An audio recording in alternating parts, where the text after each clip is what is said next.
আসসালামু আলাইকুম। আজকের ভিডিওটা মূলত পুলিশের বিষয়ে।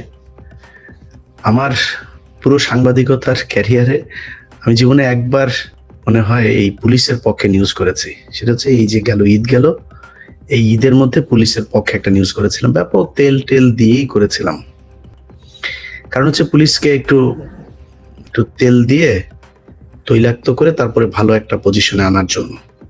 মানে ধরেন পুলিশের বাংলাদেশ মানে পুলিশ ভাই আপনারা রাগ করেন না, আপনাদের চরিত্রটাই বানানো হয়েছে। এখানে কেউ সৎ থাকলেই তার চাকরি করা কঠিন। অনেক সৎ মানুষ আছেন আপনারা, কিন্তু সংস্থাটা মূলত করাপ্টেড একটা সংস্থা। এখানে মানে অন এভারেজ বলে দেওয়া যায় পুলিশ ঘুষ খায়, এটা বলা যায়।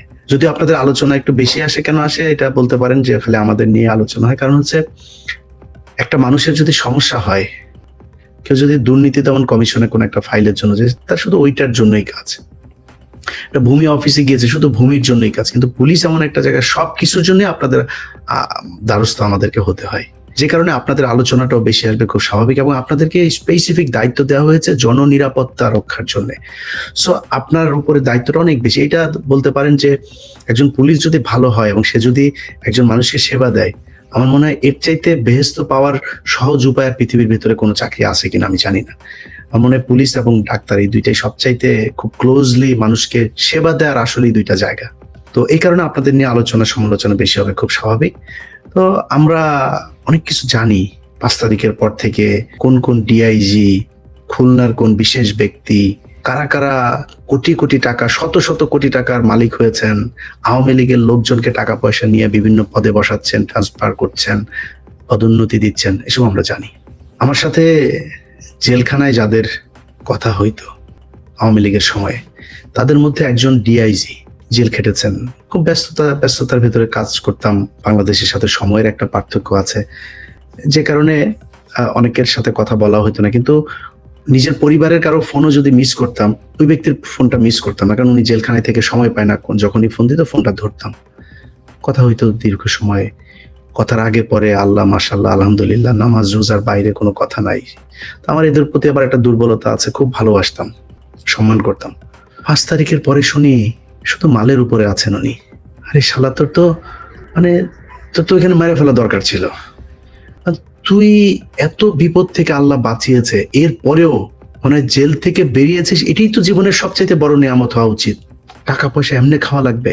জমি কিনছেন, ফ্ল্যাট কিনছেন, জমির বায়না দিচ্ছেন, এলাহি কারবার। এগুলো কিন্তু আমরা জানি। আমি যদি এমন ওই পঞ্চগড়ের সীমান্তের থানার একজন বাসিন্দাকে জিজ্ঞেস করি, ভাই 5 তারিখের আগে আর এই যে আজকে 5 তারিখের পরের পুলিশের ভেতরে ঘুষের যে লেনদেন, এটা পরিবর্তন হয়েছে কোনো? আমি একদম নিঃসন্দেহে বলে দিলাম, অনেক মানুষ আমাকে জবাব দিবেন যে ভাই কিছু কিছু ক্ষেত্রে আগের চাইতে ভয়ঙ্কর অবস্থা। কারণ আগের যারা ছিল, 5 তারিখের আগে যারা ছিল, তারা তো অলরেডি খেয়ে পেট মোটা হয়ে আছে। ছেলের নামে, ছেলের বউর নামে, মেয়ের নামে, জামাইয়ের নামে, মেয়ের শ্বশুর বাড়ির নামে, নানান জনের নামে টাকা পয়সা, বাড়ি গাড়ি করে, জমি জায়গা কিনে, ব্যাংক ট্যাঙ্ক সব বোঝাই করে এরপরে বিদেশে পাচার করেছে। তাদের পেট অলরেডি মোটা। তারা তখন ওই হস্টজ করে এসে এখন একটু সম্মান টম্মান কমানোর জন্য এলাকার মানুষজনদের ঈদে যায়, জাকাতে শাড়ি টাড়ি দেয়। কিন্তু এখন যারা এসছেন 15 বছরের অভুক্ত, ভুকা নাঙ্গা, ওনারা এসে যা পাচ্ছেন তাই খাচ্ছেন। কে বিএনপি আওয়ামী লীগ কি কোনো দেখা দেখি নাই আর। তারপরে আমরা চুপ করে আছি, পুলিশকে একটু সুযোগ দিচ্ছি। কেন দিচ্ছি জানেন? কারণ আগের মতো ওই যে দাড়িওয়ালা টুপিওয়ালা লোকজনকে ধরে নিয়ে যায় না, এখন আর ক্রস ফায়ার হয় না, গুম হয় না, খুন হয় না, বিএনপি জামাত করার কারণে কাউকে ঘর থেকে বাইরে যেয়ে থাকতে হয় না। এই কারণে চুপ আছে। এবং এই ভারতীয় আধিপত্যবাদ যেটা আর আওয়ামী লীগ, এদের বিরুদ্ধে আপনারা কাজ করবেন। এই স্বপ্ন থেকে আপনাদের অনেক কিছুকে আমরা, কারণ রাতারাতি তো সম্ভব না। আমি যদি এখন বলি যে সব ঘুষমুক্ত হয়ে যাবে, কোনো জায়গায় হবে না, শুধু পুলিশ হবে, এটা মনে করার কোনো কারণ নেই। দেশটাই দুর্নীতি দিয়ে ছেয়ে গিয়েছে। এটা সেই শেখ মুজিবের হাত ধরে এই দেশে ঢুকেছে, এখনো আছেই। কিন্তু আমরা যেটা চাই সেই জায়গাটা কি ঠিক আছে? আপনাদেরকে যে এত কিছু ছাড় দেওয়া হবে, কেন ছাড় দেওয়া হবে? বাউফল থানার ওসি, সেই বাউফল থানার ওসিরে আমি একদম তার প্রমাণ সব সহ সেখানে নিউজ গেল। গরু চুরি করাচ্ছে সে মানুষের দিয়া। খোঁজ নেন এলাকায় যায়, আইজিপি পর্যন্ত তার সেই নিউজ আমি পাঠালাম। সে ওসি চ্যালেঞ্জ করে, এলাকার মানুষের কাছে চ্যালেঞ্জ করে, তারে নাকি স্বরাষ্ট্র উপদেষ্টাও নাকি তারে বাউফল থানা থেকে সরাইতে পারবে, সে নাকি এত বড় পাওয়ার নিয়ে আছে। তো সে ওসির এখন পর্যন্ত সরানো হয় নাই, কিচ্ছু বলি নাই। ঠিক আছে, ওসি তো তারা সরান নাই, ওকে ঠিক আছে, ওসি আর কি করবে এক থানার ভেতরে। মাসুদ করিম সিটিটিসি, এই সংস্থাটার কাজ হচ্ছে, প্রতিষ্ঠিত হয়েছে মনিরুলের হাত ধরে, জঙ্গি নাটক সাজিয়ে মানুষকে জঙ্গি বানানো আর পৃথিবীর কাছে বাংলাদেশটাকে জঙ্গি রাষ্ট্র হিসাবে পরিচিতি দেয়া। সে মাসুদ করিমকে এনে 5 তারিখের পরে বসানো হলো সিটিটিসি। বেশ কয়েকদিন বলেছি এই মাসুদ করিমের নাম, আজকে হাতে ধরায় তারপরে বলে দেই মাসুদ করিম কে, সেটা আপনারা দেখেন একটু। 3APPN খুলনা, এই যে এই পেজে, এই পেজটা হচ্ছে মাসুদ করিম এই 24-এর যে আন্দোলনের আগেও সে ওইখানে ছিল। 24-এর আগস্টে জুলাইতে আন্দোলন না, এই মে পর্যন্ত আওয়ামী লীগের বিভিন্ন প্রোগ্রামে ওর আব্বা শেখ মুজিবের প্রতিকৃতিতে ফুল দিতে গিয়েছেন আমার ট্যাক্সের টাকায় চলা ইউনিফর্ম পরে। সেই ব্যক্তি আজকে এসে নিজেকে ডিপ্রাইভড দাবি করেছে, বঞ্চিত দাবি করে তারপরে তিনি সিটিডিসির মতো একটা সংস্থার প্রধান হয়ে তিনি বসে গিয়েছেন। এখন যে ভালো হয়ে গিয়েছেন সেটাও না। প্রথম ওরিয়েন্টেশনে মাসুদ করিম তার অফিসারদেরকে বলেছেন যে এটা মনিরুল স্যারের নিজের হাতে গড়া একটা প্রতিষ্ঠান, আমাদের এর সুনাম ক্ষুণ্ণ রাখতে হবে। সেই সুনাম ক্ষুণ্ণ রাখতে গিয়ে তিনি কি করছেন, একজন অফিসার, তিনি তাকে আমি পাঠিয়েছিলাম ওই আওয়ামী লীগের বিভিন্ন পেজে, তারপর ওই যে হোয়াটসঅ্যাপ গ্রুপগুলোর ভেতরে তারা ওই যে নাশকতার যে পরিকল্পনা করছে এরকম কয়েকজনের নাম্বার সহ আমি একটা ভিডিও পাঠিয়েছিলাম, আমরা ভাই এটা একটু দেখেন। তারা চেয়েছিল একটা অভিযান চালাতে, এই নাম্বারগুলো ধরে ধরে তাদেরকে ধরার জন্য। দেশেই আছে তারা। মাসুদ করিমের কাছে যখন পারমিশন আনতে গিয়েছে, মাসুদ করিম তাকে বলেছেন যে ছাত্রলীগ ধরা আমাদের কাজ না, উনি শুধু জঙ্গি ধরবেন, বাংলাদেশে প্রচুর জঙ্গি ধরবেন উনি। সে জঙ্গি ধরতে গিয়ে এই গতকালকে ওই উত্তরা থেকে 3-4টা বাচ্চা ছেলেকে ধরে এনেছে, নিরীহ একদম ইনোসেন্ট ছেলে পেলে, মেধাবী ছেলে পেলে, তাদেরকে ধরে এনেছে।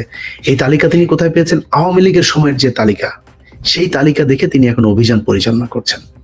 সেই মাসুদ করিম আপনার শেখ মুজিবের জন্মদিন 15ই আগস্ট, শেখ মুজিবের স্বদেশ প্রত্যাবর্তন দিবস থেকে শুরু করে মুসলমানি দিবস, সব দিবসে গিয়া তিনি এই ফুল টুল দিয়ে আসতেন। এখানে এসে তিনি এডিসি নাজমুলের কথা, আপনারা বহুল প্রচলিত এই নাম, এডিসি নাজমুলকে তিনি তার দলে রেখেছেন। এরকম আরো বেশ কয়েকজন আওয়ামী ঘেঁষাব অফিসারকে নিয়েছেন, যারা শেখ হাসিনার সময় বিভিন্ন ধরনের জঙ্গি নাটক সাজানোর ওস্তাদ, এদেরকে তিনি দলে এনেছেন, তাদেরকে নিয়ে এই কাজগুলো করছেন।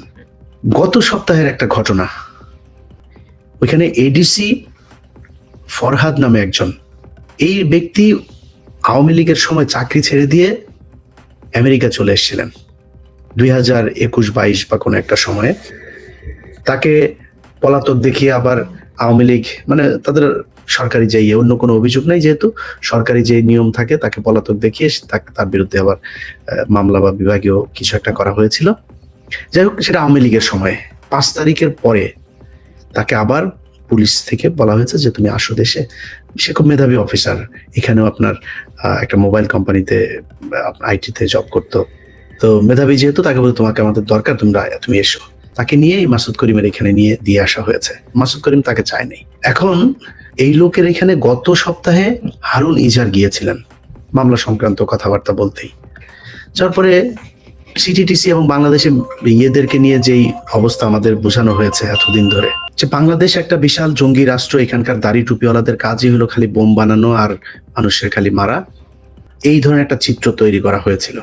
তো হারুন ইজারকে তো বানানো হয়েছে বিশাল বড় এক জঙ্গি, সে ওইদিকে আরো অনেক আলেমদেরকে এইভাবে কালার করা হয়েছে। তো এই লোকটা শুনেছে এতদিন একটা, কিন্তু ভিতরে যেয়ে দেখে ঘটনা আরেকটা। তো ওর কাছে খুব খারাপ লেগেছে যে আমরা তো এতদিন ধরে জানি আপনি বিশাল বড় এক সন্ত্রাসী, এই তাহলে ঘটনা। তো সে ওনার সাথে আবার একটা ছবি তুলে সেটা পোস্ট করেছেন ফেসবুকে। সেই পোস্ট আবার নিয়ে মোহাম্মদ আলী আরাফাত, ওই যে হিরো আলমের কাছে যিনি হেরেছিলেন, সেই মোহাম্মদ আলী আরাফাত, শমী কায়সারের 6 নম্বর স্বামী, তিনি গিয়ে করলেন কি, টুইটারে তিনি পোস্ট করলেন। টুইট করার পরে সেইটার প্রেক্ষিতে এই যে মাসুদ করিমের ওস্তাদ মোহাম্মদ আলী, মাসুদ করিম তার ওই পোস্টের কারণে তিনি কারণ দেখিয়েছেন যে আমেরিকান এমবেসি নাকি বিশাল অ্যাকশনে যাবে এরকম কিছু করার কারণে, কারণ দেখিয়ে তিনি সেই এডিসি ফরহাদকে এখান থেকে সরিয়ে দিয়েছেন। অথচ সেই এডিসি ফরহাদ এই জুলাই আগস্টের আন্দোলনের সময় সে ছাত্রদের পক্ষে ফেসবুকে পোস্ট করতো। সে 5 তারিখে প্রথম মনিরুল পালিয়ে যাওয়ার তথ্য দিয়ে তার ফেসবুকে পোস্ট করে, না আছে সেই পোস্ট। সেই ব্যক্তিকে তিনি সিরাজগঞ্জে বদলি করেছেন। এই হচ্ছে মাসুদ করিম। আমরা পুলিশের ভেতরে এত আলোচনায় আজকে আর গেলাম না, শুধু একটুখানি আপনাদেরকে বলে যেতে চাই, পুলিশের আইজিপি কমিশনার থেকে শুরু করে যারা যারা আছেন, যেই যে ডিআইজিদের কথা বললাম, কাদের কথা বলেছে আপনারা নিশ্চয়ই জানেন, আমরা এখন আর নাম বলতে চাই না। এইসব অফিসার আওয়ামী লীগ, ভারত, প্রথম আলো, ডেইলি স্টার, জঙ্গি নাটক সাজানোর সাথে যারা জড়িত, আওয়ামী লীগের সময় যারা ডিএমপিতে নানান ধরনের নাশকতার কথা বলে বিএনপি জামায়াতের উপর স্টিম রোলার চালিয়েছে, তাদের ব্যাপারে খুব দ্রুত পদক্ষেপ নিতে হবে। যদি না নেন, আপনার এই চেয়ার কিন্তু বেশি দিনের না। আপনারা যারা এখন চেয়ারে এসে বসেছেন তারা কয়দিন পরে থাকবেন না। আপনাদেরকে আজকে বলছি, আমি আইজিপিকে পর্যন্ত এই বিষয়গুলো জানিয়েছি। ওনাদের মনে হচ্ছে যেন সুরসুরি লাগে, চুলকাইলে সুরসুরি লাগে, খুব একটা টের পায় না আসলে সুরসুরিটা দিচ্ছে কোত্থেকে। কয়দিন পরে কিছু করার থাকবে না, না মাসুদ করিমরে সরাইতে পারবেন, না আমারে কিছু করতে পারবেন। মান সম্মান নিয়ে থাকতে দিব না সমাজে। আমরা অনেক কিছু মেনে নিচ্ছি, মেনে নিব, কিন্তু এই জায়গায় ঠিক হইতে হবে। আওয়ামী লীগের লোকজনরে পুলিশে এত লোক বিএনপির কোত্থেকে আসলো? আমরা তো 4 তারিখেও তো আমার শেষ ভিডিও ছিল যে যারা আজ পর্যন্ত, এখনো পর্যন্ত আপনাদের সময় আছে সরকারি অফিসে সচিব নাকি সবই নাকি এখন বিএনপি আর জামাত। আরে এত বিএনপি জামাত থাকতে আপনারা একজন তো শুনলেন না, পর থেকে সরে আসতেন। এত বড় হত্যাকাণ্ড চলছে এই দেশের, রিক্সাওয়ালা পর্যন্ত পাশে এসে দাঁড়িয়েছে, গার্মেন্টস এর কর্মী রাস্তায় পাশে এসে দাঁড়িয়েছে, বস্তির মানুষ এসে রাস্তায় দাঁড়িয়েছে ছাত্রদের পক্ষে। আপনারা কেউ গিয়ে তো দাঁড়িয়ে একজন মানুষও তো যান নাই। আমরা যে এত বলা বলি করেছি যে আপনারা যারা সরকারের বিরুদ্ধে আছেন আপনারা জনগণের কাতারে এসে দাঁড়ান, একজনও আসলেন না। 6 তারিখে সব সচিবালয় পুরা বিএনপি আর জামাতে ভরা। এত বিএনপি জামাত দেশে ছিল, এত পুলিশ অফিসার দেশে ছিল। আমরা তো জানি এই যে পুলিশের যে এসপি যে বিসিএস নিয়োগ দেয়, 14 গোষ্ঠী হিসাব করে তারপর আপনাদেরকে নিয়েছে। আপনারা আওয়ামী লীগ করতেন, এদেরকে সরানো উচিত। প্রচুর লোক আছে বেকার দেশে, গেল কয়েকটা বিসিএস সব কটারে বাদ দিয়ে দেওয়া দরকার। আমার পরিচিত যা হইলো তারা বাদ দিয়ে দেওয়া উচিত। আপনি চাকরি পাইলেন কেমনে? এগুলোর বাদ দেন। বিশেষ করে যেগুলি এমপির কাছ থেকে ওই যে এনেছে, ফর্ম এনেছে, যে আমি তাকে ব্যক্তিগতভাবে চিনি, সে আমার ছাত্রলীগের সক্রিয় একজন কর্মী, আমি তার কামনা করি, যে একটা দেয় না প্রত্যয়নপত্র, এগুলো এনে যারা চাকরিতে সব কটা এখানকার ও নিজে স্বীকার করেছে ও ছাত্রলীগ করে, ও চাকরির সময় লিখিত দিয়েও চাকরিতে ঢুকেছে। আপনি এত হইলেন কেমনে? ইরা আছে, আহত পরিবারের সদস্য আছে, পুলিশে ঢুকান। গত কয়েক বছর ধরে সেই ভিপি নূর থেকে শুরু করে এই পর্যন্ত যারা এই কোটা সংস্কার আন্দোলন করেছে, কারোর কোথাও চাকরি দেয় নাই। শুধু এই কারণে আপনার বিসিএস টিকেছে, বিভিন্ন ভাইবা পরীক্ষায় টিকেছে, তারপরে পুলিশ ভেরিফিকেশনে গিয়ে তাদের চাকরি হয় নাই। শুধু এই কারণে ওদের এখানে চাকরিতে দেন। নিহত হয়েছে যে পরিবার, তাদের পরিবার থেকে এসে পুলিশে দেন। এরা কোনোদিন বিট্রে করবে না। অতএব আমি মনে করি এটা অনেক বড় দায়িত্ব হয়ে যায় যদি নাও করেন। যারা আওয়ামী লীগের আছে আমরা কিন্তু খোঁজ খবর নিয়ে পাইয়া যাব, আপনারা না চাইলেও চলে আসবে আমাদের কাছে।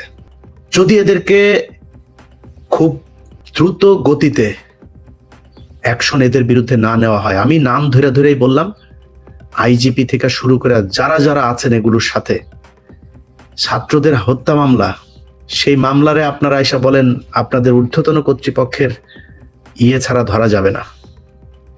2 দিন আগে ওসি ডিএমপি কমিশনার সাহেব একটা নির্দেশনা দিয়েছেন ওসিদেরকে যে এখন থেকে হত্যা মামলা আসামিদেরকে ধরার জন্য ওসিরা দায়িত্ব পালন করতে পারবে, কারো পারমিশন লাগবে না। এই আওয়ামী লীগের ইদানিং মিছিল টিছিল শুরু হওয়ার পরে এই দায়িত্ব দিয়েছেন, এই 2 দিন আগের সিদ্ধান্ত এটা। অতএব আমরা আপনাদের ব্যাপারে অনেক ছাড় দিব।